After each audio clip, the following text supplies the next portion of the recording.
சுற்றம் சூழத்தால் சூழ்ந்திருந்த திருமண மண்டபம். கெட்டி மேள சத்தத்துக்கிடையே தாலி கட்ட முயன்ற மாப்பிள்ளை விறுவிறு என மண்டபத்திற்குள் புகுந்து தாலியை பிடுங்கிய காதலன். அதிர்ச்சியில் உறைந்த பெற்றோர், செய்வதறியாது திகைத்து நின்ற மக்கள், யாரென்றே தெரியாது என ஜகா வாங்கிய காதலி. இவ ஏன் காதலி, எனக்கு திருமணம் செஞ்சு வையுங்க என காதலன் கான்பிடென்டாக பேசியதால் பரபரப்பு.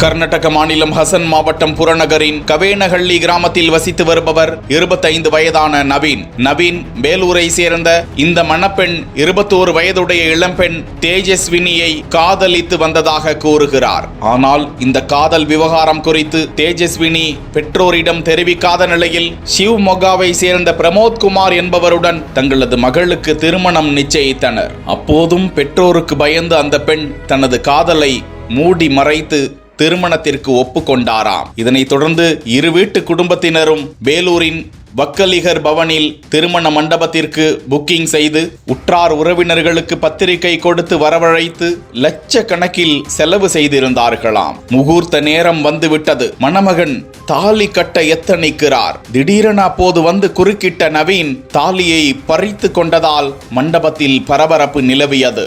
மணப்பெண் என்னை தான் காதலிக்கிறாள், அவளை எனக்கு திருமணம் செய்து வையுங்கள் என நவீன் பிடிவாதம் பிடித்தார். இதனால் திருமண மண்டபத்தில் சிறிது நேரம் குழப்பமான சூழ்நிலை நிலவ இது குறித்து வேலூரு காவல்துறையினருக்கு தகவல் தெரிவிக்கின்றனர். சம்பவ இடத்திற்கு வந்த போலீசார் மணப்பெண்ணிடம் விசாரித்த போது நவீன் யாரென்றே தெரியாது என மணப்பெண் கூற, ஆனால் நவீன் என்னை திருமணம் செய்து கொள்ள அவளுக்கு ஆசை, ஆனாலும் பெற்றோருக்கு பயந்து கொண்டு நிற்கிறாள் என நவீன் போராட மணப்பெண்ணையும் நவீனையும் காவல் நிலையத்திற்கு அழைத்து சென்று போலீசார் விசாரித்து வருகின்றனர்.